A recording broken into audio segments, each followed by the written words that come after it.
¿Me corro más allá? Un pelito, para que no quede tan crítico el cuadro. Dime tú. Ahí.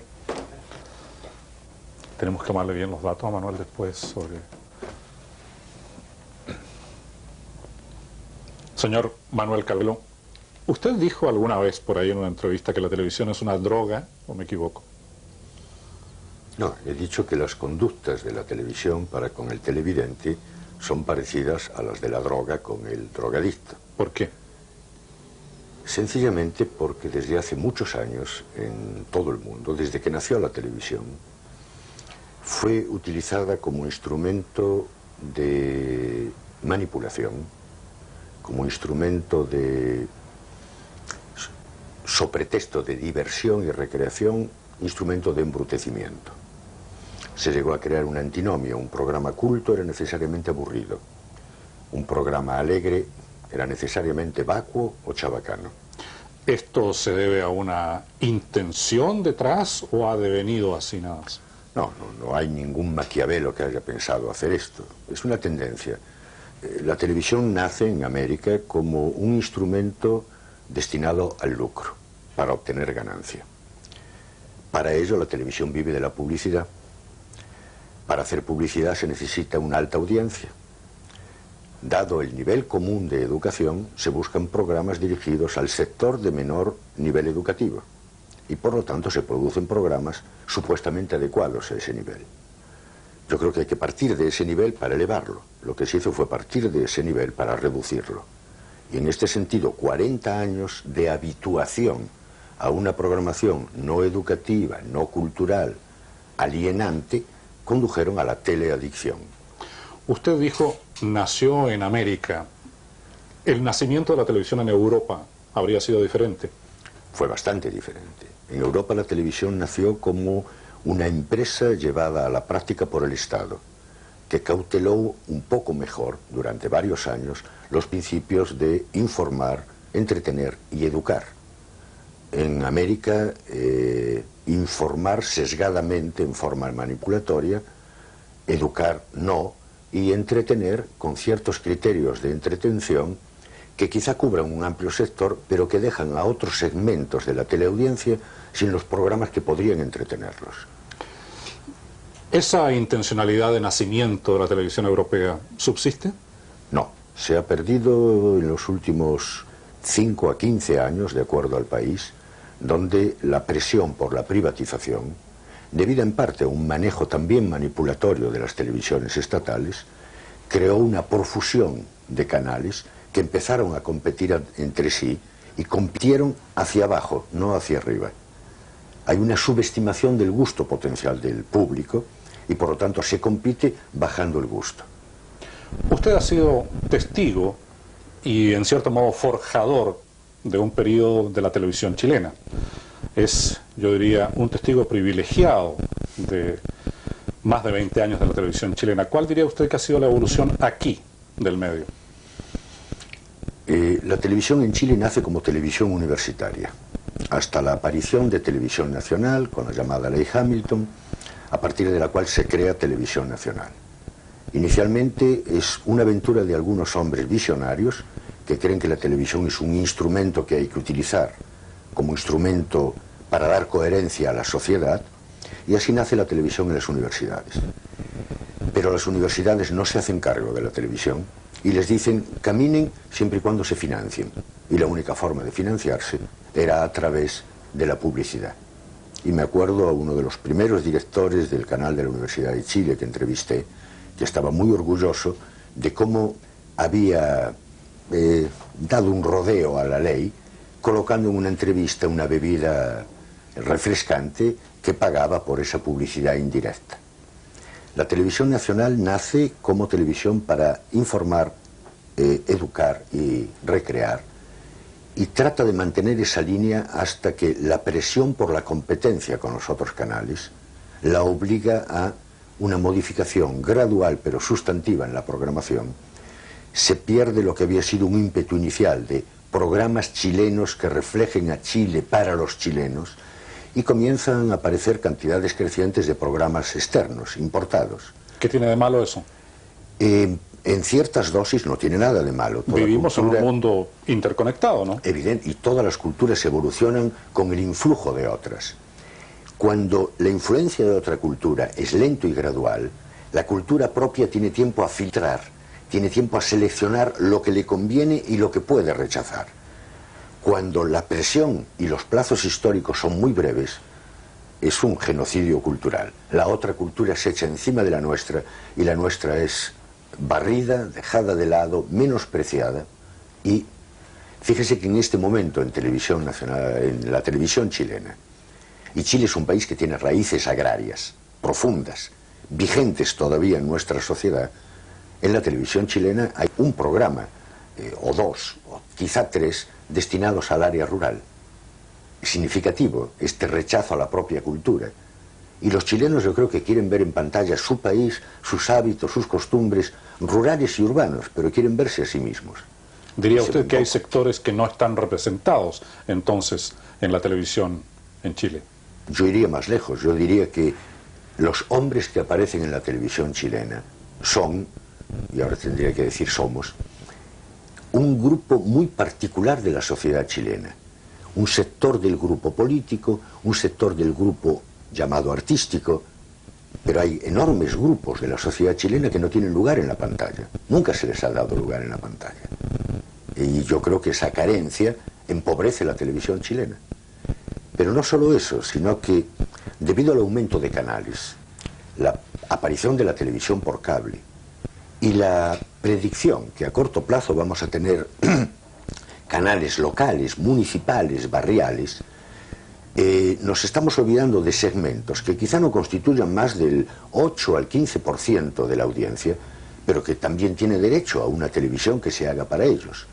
Y yo creo que la torta publicitaria se va a ir distribuyendo cada vez más. Y quizá en algún lugar, en el interior del país, en algún momento, la televisión llegue a ser financiada por los que la miran.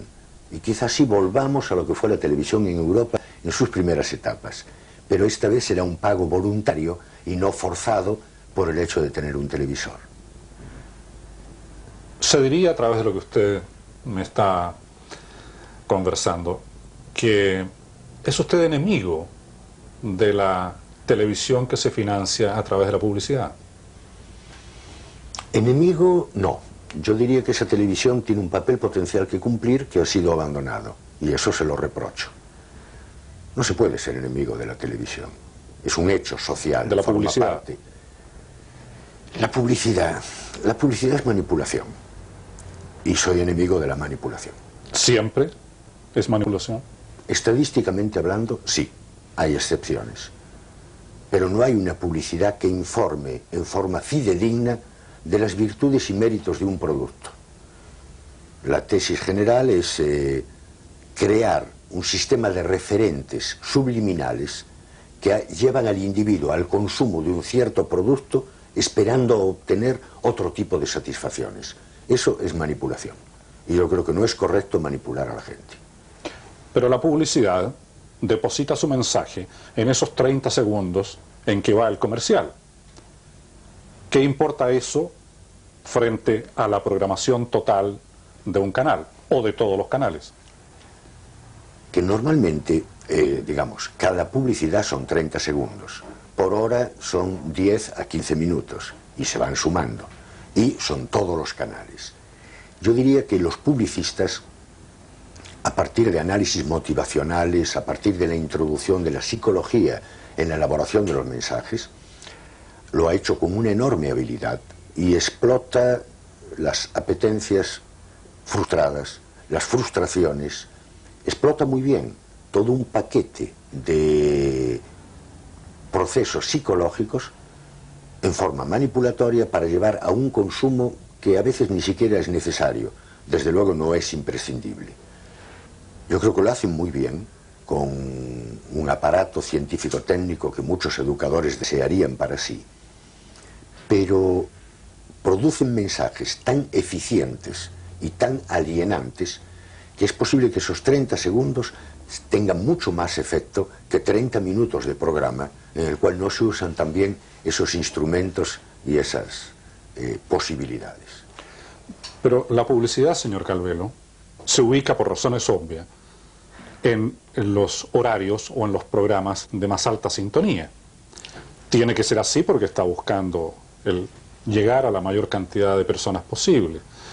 ¿Hay algo malo en esas mediciones de sintonía? ¿Hay algo negativo para la programación de televisión? Yo creo que finalmente la programación termina siendo construida por los publicistas. Ningún canal establece su línea de programación en función de un objetivo de llevar al público que lo ve cierto tipo de contenidos. La programación hoy es el mínimo de programas que tienen el mínimo costo y la máxima audiencia y que permiten albergar el máximo de publicidad. Es así como se construye la programación. Pero la alternativa sería que la programación de la televisión la hiciera ¿quién? ¿Un grupo de personas que se reúnen en torno a una mesa y deciden lo que debe ver el país? Bueno, de cualquier manera es un grupo de personas que se reúnen en torno a una mesa quienes deciden lo que ve el país.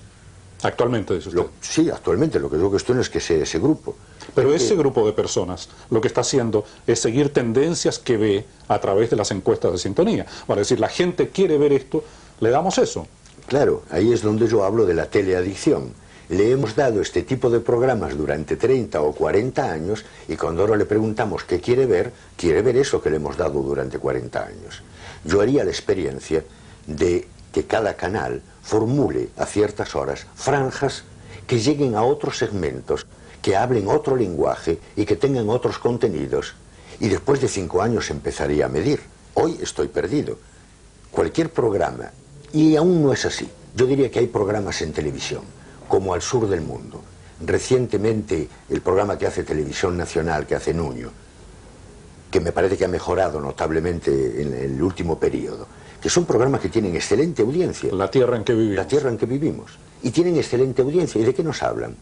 Nos hablan de la naturaleza, nos hablan del hombre, nos hablan de lo rural, y tienen una magnífica audiencia. Yo creo que subestimamos el gusto del público. Si bien es cierto que a veces el público, un hombre que llega lleno de tensiones, fatigado y cansado a su casa, creo que está más dispuesto a ver una cosa liviana, y ahí McLuhan tendría razón, el masaje es el mensaje, y que lo que necesita es un poco de tranquilidad. Pero creo que hay mucha gente que quiere llegar y ver en televisión algunas de las cosas que le preocupan del mundo actual. Porque el mundo que nos pinta la televisión tiene poco o nada que ver con el mundo real que todos vivimos y conocemos. ¿Cómo es eso? Digamos, hay una serie de elementos de la producción audiovisual, se ven en el cine y se ven en la televisión. Cuando en el neorrealismo italiano, por primera vez, un niño hace pipí en la calle, causa la gran sorpresa. Se introduce al cine un elemento que había estado excluido. Hoy hay una enorme cantidad de elementos de las vivencias cotidianas que no aparecen ni en las entrevistas ni en las teleseries. Las teleseries generan un mundo irreal. El tipo de trabajo que hace la gente en las teleseries tiene muy poco que ver con la vida cotidiana productiva. Es frecuente que la gente cierre el auto en una teleserie y se vaya. No se cierran los autos en las telenovelas. Con frecuencia no se pagan las cuentas de lo que se consume en las telenovelas. ¿Y qué importancia, qué valor tendría el que se presenten las situaciones reales de la sociedad en la televisión? ¿Para qué sirve eso? Porque creo que en la vida real hay belleza, hay estética, hay problemas, hay conflictos que todos compartimos y que sería muy bueno que los compartiéramos a través de la pantalla también. ¿Para? ¿Cómo? Para mejorar la calidad del hombre, para mejorar su nivel cultural, para mejorar su capacidad de relacionarse con los demás. Yo creo que estamos en una sociedad que se ha ido tornando cada vez más competitiva y más salvaje, una sociedad que tiende a introducir elementos de competencia inhumanos. Y yo creo que tendríamos que tener una sociedad un poco más fraternal, un poco más abierta, una sociedad en la cual el que tiene comparta. Creo que es fundamental. Pero además no por razones, digamos, simplemente éticas. Se discute en Chile si son 4 o 4,5 millones los chilenos por debajo del nivel de pobreza. Yo he hablado con algunos industriales y les he dicho que esto no es un problema de ética, es un problema de racionalidad e inteligencia. Esos 4 millones de chilenos incorporados al mercado significan una reactivación violenta de la economía de Chile. Es un problema de ser inteligente, no de que pobrecitos pobres. No, esta gente excluida del mercado es un lastre para la sociedad. Un lastre. En la óptica de lo que usted me está diciendo, la multiplicación de la oferta de televisión, ahora tenemos ya en Santiago 6 canales por el aire, más otra docena aproximadamente a través del cable. ¿Lo ve usted como algo beneficioso o negativo? Yo diría que en principio parece como negativo, porque la competencia es hacia abajo y no hacia arriba. Pero finalmente va a tener elementos muy positivos, porque se van a lograr canales que atiendan a segmentos determinados de población. Del mismo modo que en la radio. Hay una radio Andrés Bello, hay una radio Beethoven, que seguramente no tienen más del 5 al 8% de la audiencia. Pero hay gente que quiere escuchar música clásica. ¿Por qué no dársela? Y estas radios sobreviven y cumplen una función dándole al que gusta de ella música clásica. En algún momento va a haber canales que den un cierto tipo de programación para un segmento reducido de la audiencia, pero que también tiene derecho a ver los programas que le interesan. En cable está pasando. Hay algunos circuitos de cable que pasan solamente películas, otros dedicados específicamente al deporte. Están satisfaciendo necesidades de segmentos restringidos. Yo creo que esta diversificación de los canales va a llegar a configurar audiencias que van a saber en qué canal pueden buscar lo que les interesa. Eso a largo plazo es positivo.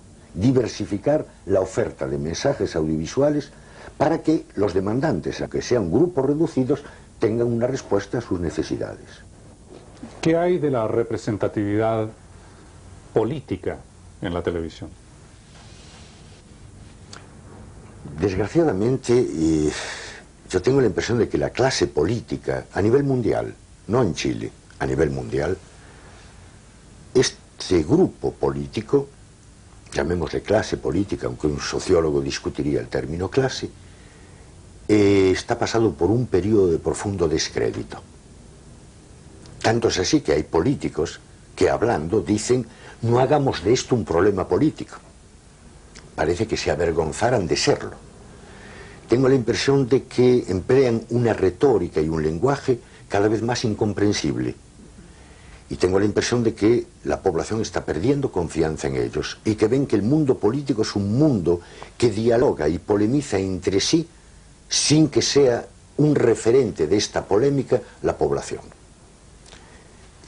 Ahí creo que los políticos están llegando a niveles de descrédito que me preocupan, porque de cualquier manera tienen un papel que cumplir.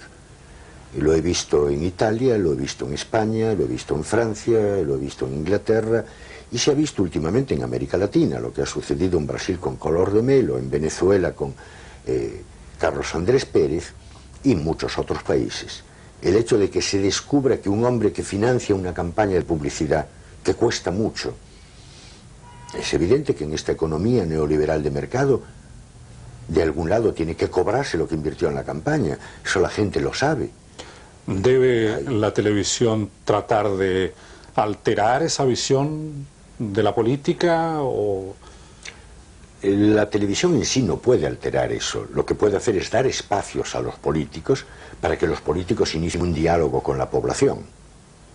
Pero la televisión en sí, que el diálogo sea interpersonal o a través de la pantalla, en una época la pantalla daba mayor credibilidad. Hoy creo que no aumenta la credibilidad.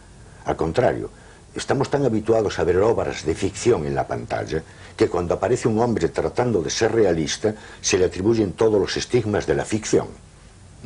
Además, un hombre frente a la pantalla empieza a hablar de manera diferente. A cualquier individuo que usted le coloca un micrófono delante o una cámara delante, tiene una conducta gestual, verbal, totalmente diferente de la que él utilizaría en una conversación coloquial. Ahí llegamos a un tema que se ha prestado a una cierta discusión últimamente.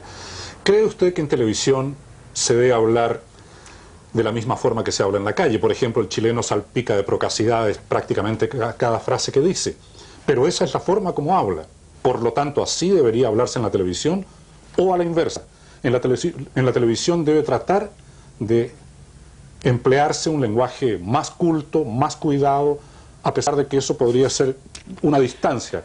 Depende del tipo de programa. Si yo hago una telenovela en la realidad chilena, no puedo evitar reflejar el lenguaje común, que además lo de procacidad yo lo pondría en duda. Creo que es una adjetivación que ya ha perdido sentido.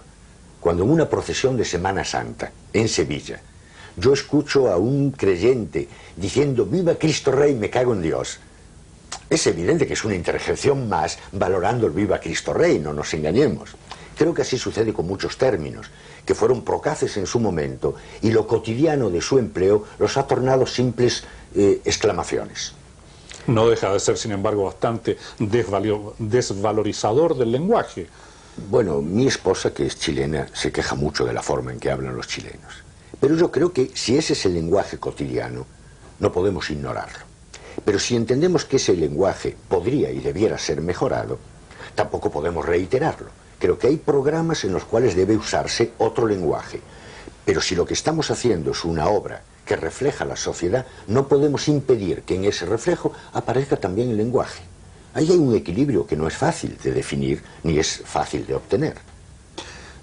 ¿Es capaz la televisión de cambiar conductas en una sociedad significativamente? Yo creo que la televisión, como todo mensaje, es capaz de cambiar actitudes. Y, con frecuencia, el cambio de actitud lleva a conductas diferentes. Pero depende de qué tipo de conductas. Hay conductas sociales que sí, la televisión puede cambiarlas. Pero, por ejemplo, la televisión no puede cambiar conductas productivas. Eso requiere un proceso de enseñanza-aprendizaje.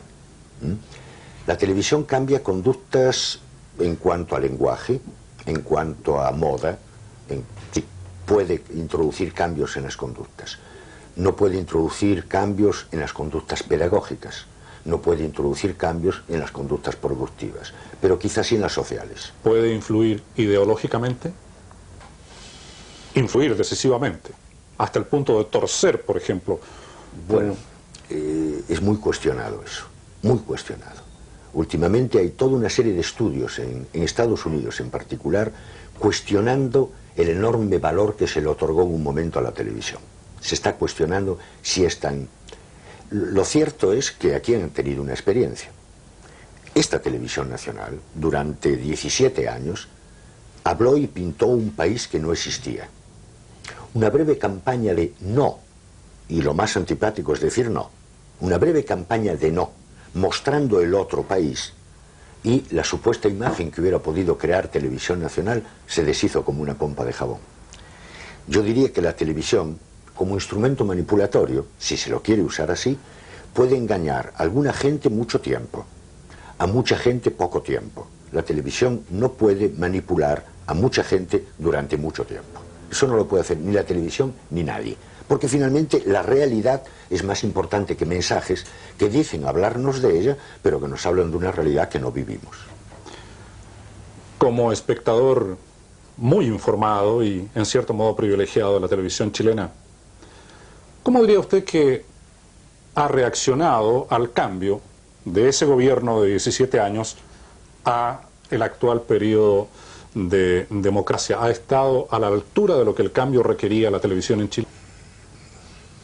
Bueno, menuda pregunta. Yo diría que el primer periodo, durante el gobierno de Aylwin, la televisión fue tan cauta como lo fue Aylwin. Y creo que no tenía otra alternativa. Creo que en estos momentos ya la democracia se ha consolidado y creo que la televisión, como todos los medios masivos y otro tipo de manifestaciones que no son producción y uso de mensajes, ya se ha avanzado lo bastante en una democracia como para poder empezar a pedir que sucedan otras cosas. ¿Qué cosas? Yo diría que hay un verticalismo y una autocensura implícitas en las conductas de los chilenos que tienen que desterrar rápidamente. Entiendo que fueron funcionales en una época para la supervivencia. Creo que hoy ya la democracia permite que ciertos niveles de verticalismo. Hay gente, me la he encontrado, estudiantes de comunicación, que creen que comunicación son los mensajes que vienen de arriba hacia abajo. Y siguen creyendo que eso es comunicación. porque durante 17 años eran los únicos mensajes que conocían. Hay una autocensura internalizada de tal manera que no se es consciente de que se la está ejerciendo. Yo creo que ahí las emisoras de televisión tendrían un papel significativo en restablecer el diálogo de los individuos con su sociedad y en una visión más amplia de la sociedad de la que hubo durante el periodo anterior. Yo creo que ahí la televisión tendría un papel importante y espero que dé ese paso, pero creo que no lo está dando. Señor Manuel Calvelo, muchas gracias por esta conversación. De nada, Patricio. Encantado. A ver, a veces tenemos alguna...